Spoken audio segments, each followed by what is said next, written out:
Hello, my friend. This is Clyde, the source of my strength. In 2 Corinthians 12 and verse 9, we read, "My grace is sufficient for you, for my power is made perfect in weakness. Therefore, I will boast all the more gladly about my weaknesses, so that Christ's power may rest on me." I have been hearing this line from a song in my head for the last 2 days. His strength is perfect when our strength is gone. The more it plays in my head is the more I find myself thinking beyond just enjoying the song and going deeper. I'm challenged to invite you to share with me some thoughts that give meat to this idea.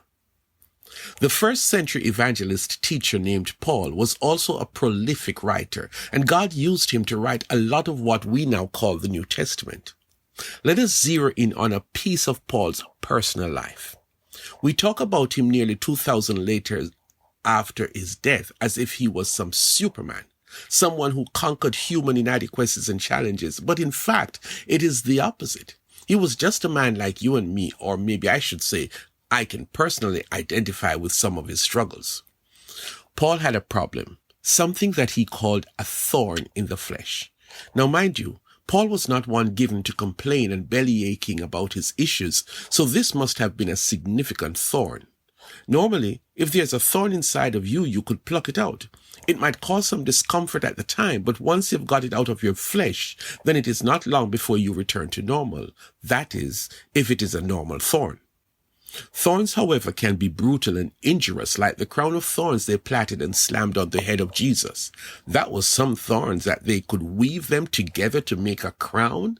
Anyway, let's get back to Paul's story. He prayed 3 times and asked God to remove the thorn.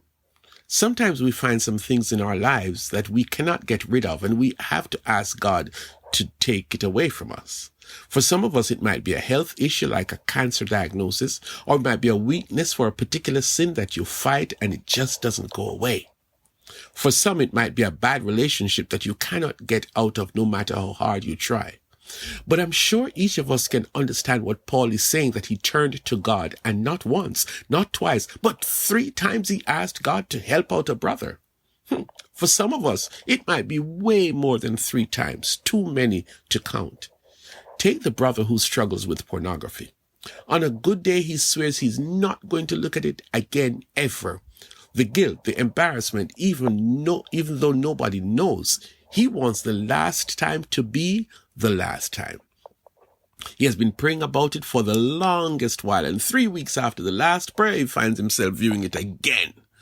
Or the lady who keeps ordering stuff from Amazon, stuff that she doesn't need. She returns them more times than not, and she promises herself to be more responsible until the delivery man resumes delivering to his favorite customer. Instead of removing the thorn, God says, "My grace is sufficient for you, for my strength is made perfect in weakness." This is what I want us to talk about. That line, "my strength is made perfect in weakness." Now, if you can't identify, this is not for you.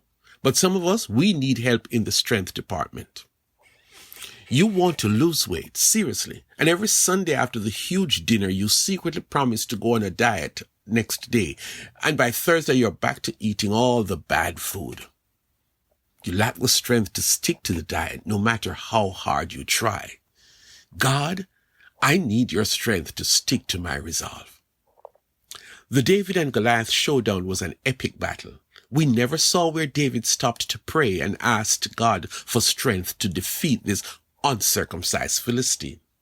What we heard David say is, "You come to me with sword and spear and a shield, necessary weapons for a fight like we are going to have. But Buster, I am coming to you in the name of the Lord of hosts." Later on in life, we found out that David had a secret source of strength. He wrote that God is my refuge and God is my strength, a very present help in trouble. I go back to the area of immorality because that is often the elephant in the room. Many people, mainly men, struggle with doing immoral things and they genuinely want to stop. But it is like a suction pump, keeps pulling you back into what has become deplorable and shameful. Many of us, like Paul, like me, need a source of strength outside of myself. God is that source. God told Paul, my strength is your backup plan, your secret resource when you have come to the end of your own strength. In your weakness, my strength is available. In those times when the thorn in the flesh raises its ugly head, when it becomes unbearable, when you are being overcome by the pain and discomfort and the sense of defeat that this thorn causes, I am your strength. But it is not automatic. Like the appliance on your kitchen counter, you have to plug it into the socket to get power, and then you have to press the on button to get it working. You and I need to learn Paul. He acknowledged God as his source of strength, so he practiced prayer. God answers prayers. He learned to do what God tells him to do, and he does it. Stay away from all appearances of evil. He learned that to be strong in the Lord and in the power of his might, it means having a dynamic relationship with God, not intermittently, but constantly.